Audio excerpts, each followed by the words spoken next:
Hey guys, welcome to Horology Biology. On this episode today, I've got a very special watch from the 1960s. This, of course, is the Wittnauer Professional Chronograph with the Valjoux 7733 inside. Now, this watch was sent to me and the chronograph is not running at all. So, of course, yours truly has got to find out exactly why. The watch does run, but the chronograph is not functioning at all when I press the buttons. And I'm not exactly sure why it's not working. So I'm going to crack this watch open, I'm going to strip everything down, fully inspect it, clean it, rebuild it, all those shenanigans. So let's get on with it. Now the first thing I'm going to do obviously is open up the case back, and right off the bat I find exactly what the problem is. Now what you're seeing in here is a failed gasket, and failed in one of the worst kind of ways possible. It's not fresh. No sir, it's not. Now this is a classic reason of why you should have your watches serviced every now and again. These gaskets will fail, and they fail in one of two ways. Either they turn completely rock hard, they're not very waterproof anymore, and they become very brittle, and when you try and remove them they break into a million pieces. Or, in a worst case scenario, they do exactly what this one has done. They melt. I have no idea how this happens, whether it's the temperature or whatever, but they turn into this nasty, sticky, gooey kind of situation, and it gets everywhere. It's like tar, it's like the stuff that they use on roads. It's really sticky, it's hard to get off your fingers, it gets absolutely everywhere. And my biggest concern is I need to get this movement away from this dial as soon as possible. So I've removed the watch from the case, and I'm really happy to see that none of this gasket has got onto the dial. Really happy about that, because the condition of this dial, as you can see, looks really, really good.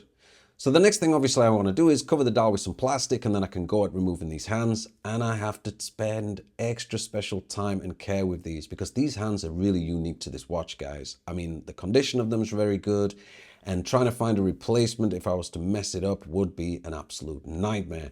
So I'm taking my time, putting them into a little dial case, as you can see on the bottom of the screen, and I'm just going to put them away and keep them safe until I need them towards the end of the rebuild.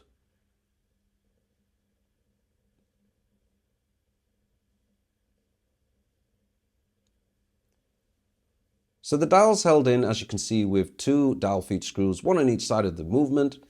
Gently just unscrew those. You don't have to take the screws out all the way. I do, if I'm honest, a lot of the time. Even on this one I didn't, but most of the time I do.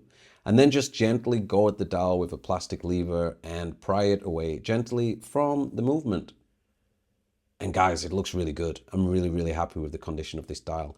Once I've cleaned up that crystal, this watch is going to pop. Seriously will. So removing the dial washer, and then I can take off the hour wheel, which is a little bit sticky. But the condition of it looks pretty good, so I'm good to go. Off goes the cannon pinion with a Presto cannon pinion remover tool, and then I can flip the watch over. So I'm just inspecting the levers, and once again, like I mentioned earlier, I'm highly suspecting that this is going to be the root cause of why the chronograph is not functioning correctly.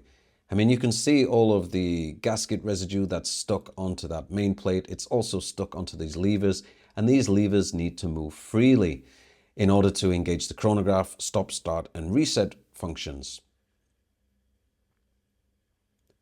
So working my way around the chronograph mechanisms, I'm just removing springs. This is obviously going to remove any kind of tension from this watch. And it's important that when you're working on a chronograph, you remove all of the springs first before you start getting into the core elements of the chronograph functions. If you don't do this, of course, you run the risk of basically parts flying off of the movement, flying off of your bench, ending up on the floor. And of course, that's going to result in you for the next 45 to 55 minutes on your hands and knees, using your phone as a torch, trying to find that part that your ass dropped. And that's not fresh. It's an absolute pain in the ass, and nobody likes to do it. Don't get me wrong, it still happens to me every now and again, where a part will drop off of the bench onto the floor, and then you've got to spend so much time looking for it, and it's so infuriating. Now, as the title of the video suggests, the watch that you're looking at right now could have potentially been the moon watch that we know today. Now, obviously, we know that Omega is the moon watch, but back in the mid-1960s, NASA reached out to various different watchmakers, including Wittnauer, Rolex, and Omega, in regards to submitting their watches for rigorous tests to find out which watch would be suitable to go into space. Now, we're not 100% sure, obviously, with documentation if this was the exact watch that Wittnauer presented to NASA, but what we do know is during around the same time, Wittnauer did start putting the word professional on their chronograph watches, just like the one that you see now. So it is completely feasible that this could have been one of the watches that they submitted. And imagine how that would have been, obviously, if Omega had have failed the tests and other watches didn't, and potentially today we look at a completely different watchmaker as the Moon watch. So continuing to break down the parts, and now I'm removing the chronograph bridge, held in with that one screw, and underneath you've got the two runners. You've got the seconds runner, and of course you've got the minute runner. And underneath the seconds one, you have got the small friction spring. It's free sitting, it's not held in with a screw, as you can see, and just easily comes off. So these Valjoux 7733 watches are really, really nice to work on. They're really reliable, well, apart from this one, obviously, but let's not hold this movement at fault for this because we are believing it's going to be that gasket. We hope anyway. But as a rule of thumb, they are actually really brilliant movements. They were used in mass in the 1960s and the 1970s. So many different watch companies were banging these in their chronographs, sticking their name on the dial and just banging them out there. So many cases were exactly the same in those periods as well. And they were obviously mass produced in abundance.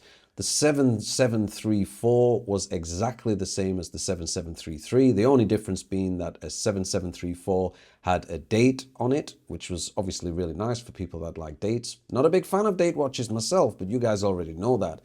But as from a functionality perspective, they're just exactly the same movements. They're quite straightforward to work on. As you can see, the chronograph part looks a lot more complicated than what it actually is.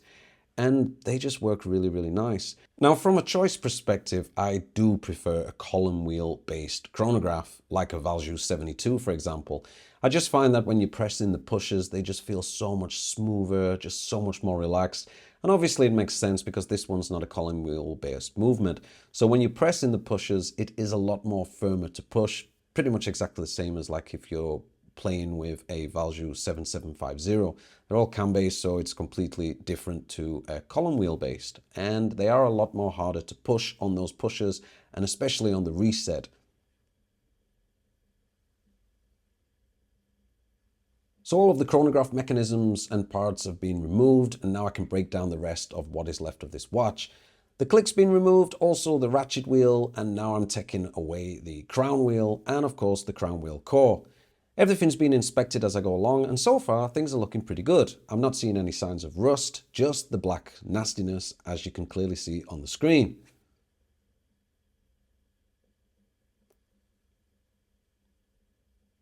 So off goes this huge bridge, which is covering the train of wheels and obviously the barrel as well. And as you can see, that complete barrel was stuck into the bridge. So I'm going to try and tackle that later because yeah, it was not coming out naturally. No, sir, it was not. Off goes the winding stem, and now I can remove the sliding pinion and the winding pinion.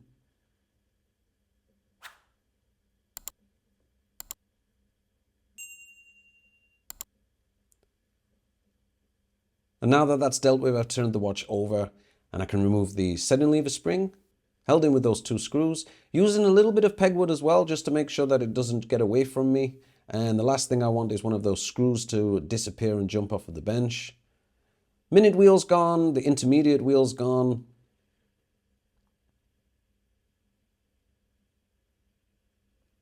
Now I'm just removing the spring for the yoke. Off goes the yoke. And then last but not least, we have the setting lever. I'm also going to remove the crown. It's an original crown, by the way. It has the Wittnauer logo on there as well, because I need to clean up that winding stem because it's obviously got tar on there as well, because the gasket in the crown has failed as well. So the watch is virtually all broken down now, and the only thing that I've got to do is remove the mainspring from the mainspring barrel. Gently using my fingers to unwind it, and unfortunately, as you can see, the bridle at the end of the mainspring has snapped, which kind of sucks. So that means a brand new mainspring is going to be used on this watch. Not the end of the world because they are very easy to find. So I do actually have a Patreon and a HB membership program for the channel. If you guys like what I'm doing and you feel like supporting me, feel free to join. All of the information regarding this is in the description of the video, and you can have your name on the screen just like these guys have right now. Of course, don't forget as well, on the 19th of November at 1700 CEST time, I will be having a live stream, AMA, Ask Me Anything, where it's going to be a good celebration and a good time to catch up regarding hitting 10,000 subscribers on the channel. And I'm super happy about that. Seriously, I can't believe it happened so quick. And of course, I am giving away that 1952 Omega Seamaster bumper to one of the lucky subscribers of the channel. Please make sure that you check the community post that I've made regarding this, because you will need to leave a comment on the AliExpress video that I did, because I will be using that video as a comment picker to pick one of the subscribers to win that watch. Completely free, shipped out from me for you to enjoy. So please make sure that you check that out and come and join me on the 19th of November at 1700 CEST time. So this case was so sticky, guys. So what I decided to do with this was I decided to dunk this in some cleaning solution, and I left it overnight to give it a good soak in all of the parts that were highly penetrated with the black tar from the failed gasket, and give it a really good soak in. I then cleaned the case in an ultrasonic machine 3 times actually, so that I could get all of that stuff off. It did come off, which I'm very happy about. And of course, now I can get on with the rebuild of the watch. First thing is, I'm using a new mainspring. Now what you see in here is AHB, it's a new mainspring. Why is it not in one of those little mainspring holders? Well, the reason being is, when I cracked open this mainspring, it was not in the nicest condition looking. I was not happy about it. These are new old stock mainsprings, but guys, hence the word in the middle, old. And unfortunately, there was some kind of, I don't know what it was, like not rust, but I think just dried oil basically. So I decided to remove the mainspring, put it through the cleaning machine, and then just basically just fit it into the watch with a mainspring winder, as you can see. I wanted obviously this watch to have the best course of its new life, and if I just put that mainspring in the condition it was in, yeah, I don't think it was very advisable. The oil that was on there, it dried up, and it left like some kind of like crusty residue. And there was no way that I was getting this off while it was all coiled together as they are when they're brand new. So the arbor's in there, everything's been put in. I've used some 1300 to add some lubrication for the mainspring, and now I can get on with oiling the capstones. So you guys have probably seen this before on my videos. I gently removed these from the watch, but for some reason, the bottom half of this capstone was giving me a lot of hassle, so I had to give it a little bit of a nudge with a screwdriver just to free it off. Probably old oil that was making it sticky, but for some reason it would not come out with my piece of Rodico as it usually does. Add in the fixer-drop treatment as well so that I can add some oil to it later on, and also just giving a little bit of one-dip treatment to the bottom of the capstone.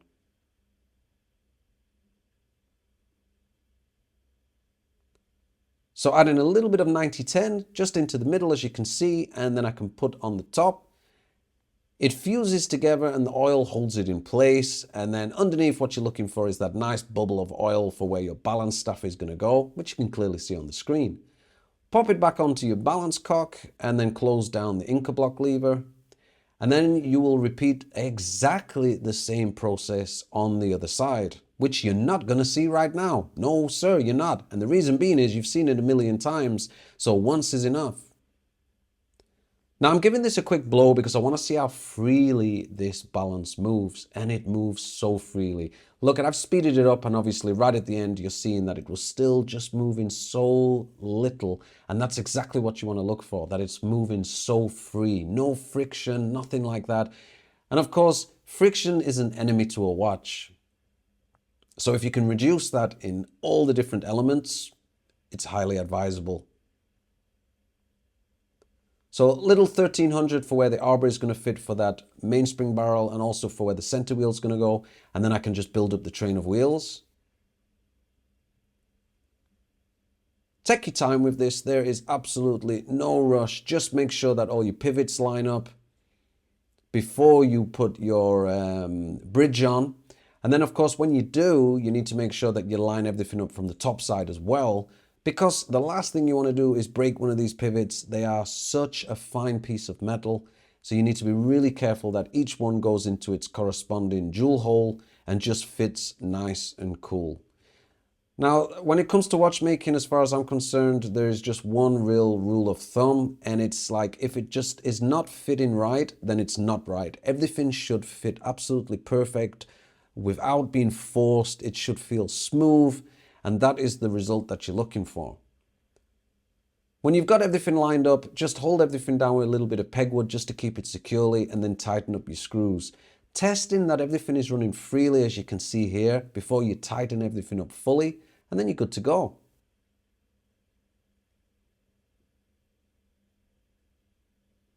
So I'm using a little bit of grease on the winding pinion and on the sliding pinion, back on the dial side, of course.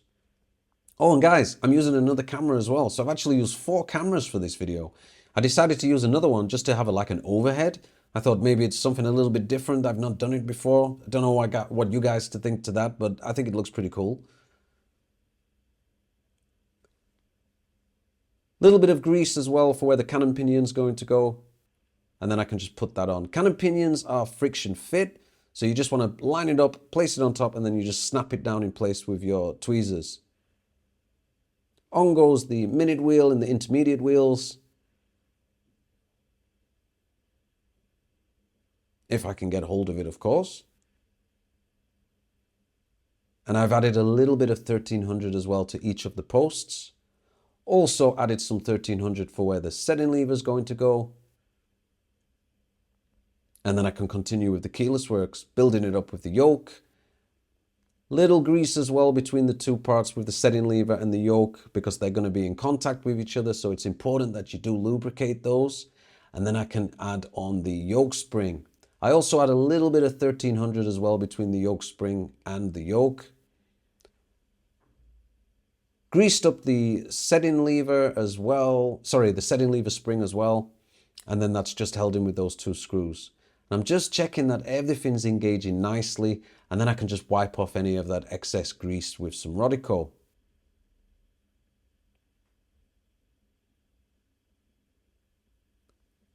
So a little 1300 as well for where the ratchet wheel is going to go and the click. Also a little bit of grease underneath the crown wheel, because it literally just sits on top of the plate rubbing away. So I always add a little bit of lubrication onto that. And then between the crown wheel and the crown wheel core, I also add a little bit of 1300 as well.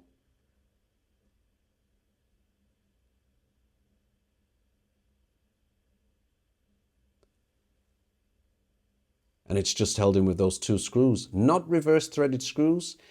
You're pretty much only going to have a reverse threaded screw if it's 1 screw and if it's in the middle. That's a good clue as an indication if it's going to be reverse threaded or not. So adding in the click and the click spring, and now finally I can just add in the ratchet wheel.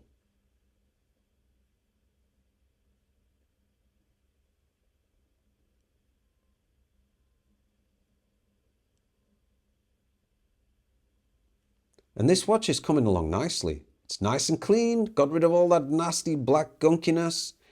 And I'm adding in the pallet forks. Pallet fork added as well on top. And then I'm going to give the watch a few winds because I need to oil the exit stone on this pallet fork, as you can see.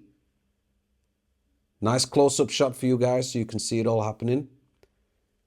And I'm just going to nudge it a few times just so that the escape wheel teeth get a little bit of oil. And I repeat the process a few times as well, depends on the frequency of the watch. And then I can add in the complete balance. And it fires up straight away. Now the watch was running before, so I'm not surprised it's not running again. I'm just hoping obviously it's going to run better than it did.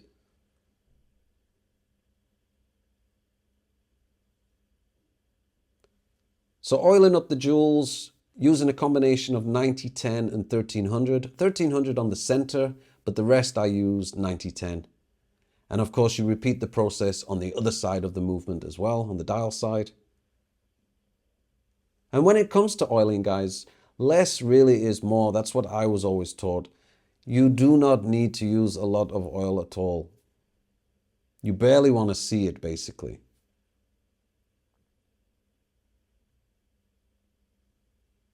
So adding on the driving wheel, and that is friction fit. So I'm just adding a little bit of pressure with a hand press tool, and then I will adjust it later on, because you want to have the level between that and the coupling exactly the same. So a little bit of 90-10 onto the heart of the runners. And this watch is coming together really good. I'm really happy with it. Like I said, these movements are really nice to work on. I advise anybody to take up a Valjoux 7733 challenge. They're not as complicated as they might look. They look more complicated, should I say, than they actually are. A lot of the parts are actually in one, so to speak. I mean, when you look at the hammer, for example, it's got all the levers on it. It's like all in one piece. If you compare it to, say, a Valjoux 72, that's a hell of a lot more complicated than this. So adding on the friction spring for the chronograph runner, and then a little bit of 90-10 as well onto the post before I drop it in. Again, using 90-10 on the heart. And it's important that you do lubricate these, especially with this being like a cam version, and it's a lot more of a harder press for the reset. So the metal on metal it's a lot more aggressive than, let's say, than a column wheel based chronograph.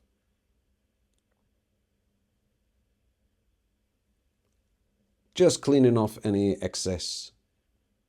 And then I can add a little bit of 90-10 as well. And as you can see, only one of those gets oiled. It's the same on a Valjoux 72. You don't need to oil the minute runner. I mean, quite simply because the way it moves, it hardly moves, for starters. So the friction of it is, yeah, it's virtually non-existent.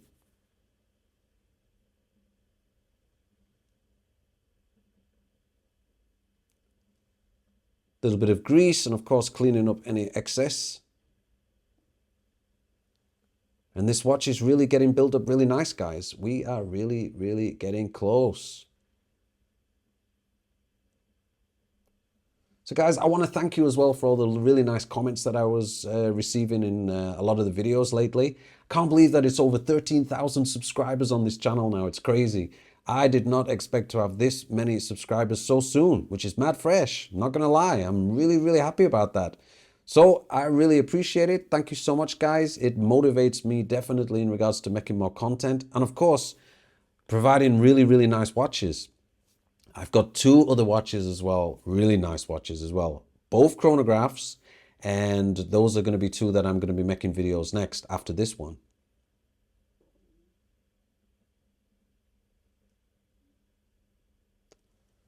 So adding a little bit of lubrication to the hammer, I've added a combination of grease, which is a 9304, I believe. Correct me if I'm wrong, which is a Mobius grease. It's a blue grease that I use.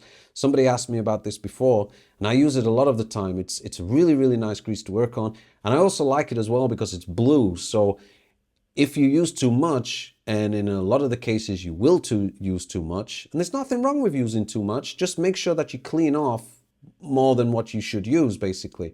And it's nice that it's in a bright blue color, so you can obviously see it really easily.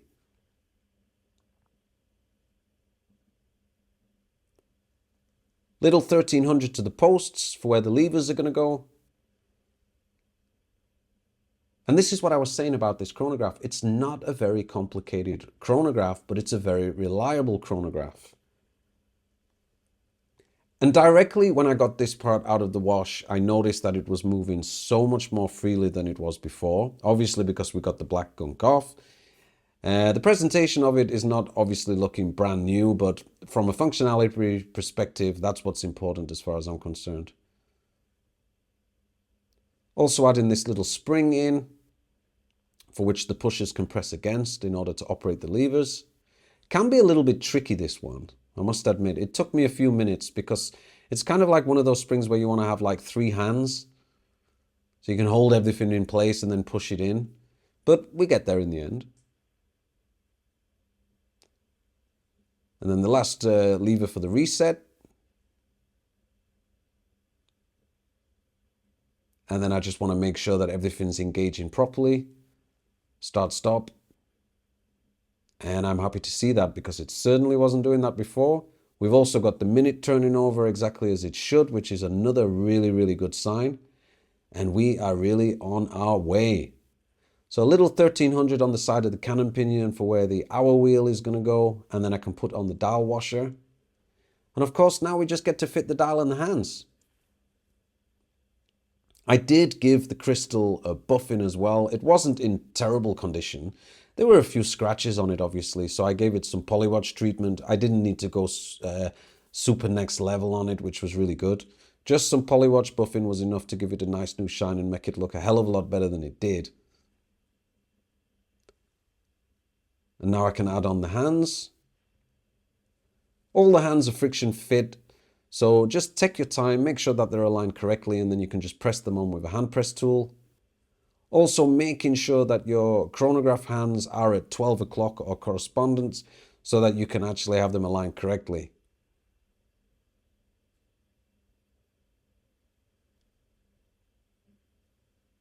And I really like the condition of the lume on this watch. This tritium lume, it's turned into this really, really nice, like mellow yellow kind of glow to it. Very, very nice looking, really attractive, suits the watch. And I'm also surprised as well because there's a lot of lume on these hands, as you can see. There's more lume than metal. And thankfully, none of the lume has come away, which is really good. And that's always the worry as well. When you're working on old watches with tritium lume, it becomes very flaky, or it can do, and it can easily come apart when you are touching the hands. And I'm happy to say with this, it didn't. So building up the case, I am pressing on the crystal. And like I mentioned, I've given it a nice buffing with some polywatch. Also popping that really nice cherry red looking burgundy kind of bezel color. It's such a nice color. Makes it change as well from just black. I did add a couple of new gaskets in there as well. And then I can put in the spring and also hold the pusher in place. And these are also very straightforward to deal with. You just simply screw it from the inside. It is just a screw at the end of the day. Screw it from the inside into the pusher cap and it'll just all hold itself in place. And making sure that it engages freely. You want it to spring back so you know that your spring's working correctly. And I'm very happy with how they came out. So casing up the watch. So I just offer the case gently to the movement and then I flip it over.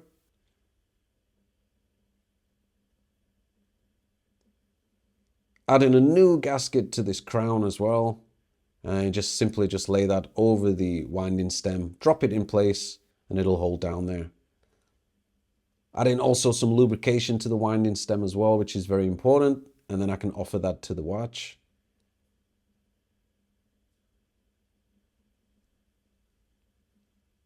Two movement clamps on each side, nipping those up nicely. And that's going to make sure that your movement doesn't rattle around inside as well. And I am, of course, adding a new gasket to this. So this one I'm hoping will not break like the last one did and turn into a gooey substance.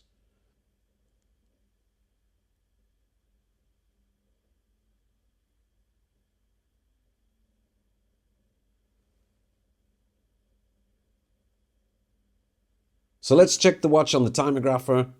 I've adjusted the lift angle to the correct 48 degrees for the 7733. And I'm really happy with what I'm seeing. We've got the amplitude in the 270s, which is really, really good for this watch. We've got a rate of +5, +9. This watch will get fully regulated after 24 hours anyway. But from what I'm seeing off the bat with the new mainspring, 270s for amplitude is really, really good for this watch. So I could not be happier. So there we have it, the Wittnauer Professional Chronograph from the 1960s. The moon watch that never was. Thank you so much, guys, for following me on this journey all the way through this video. And of course, if you've got some free time, there is another watch restoration video on the screen right now. And as always, guys, till next time.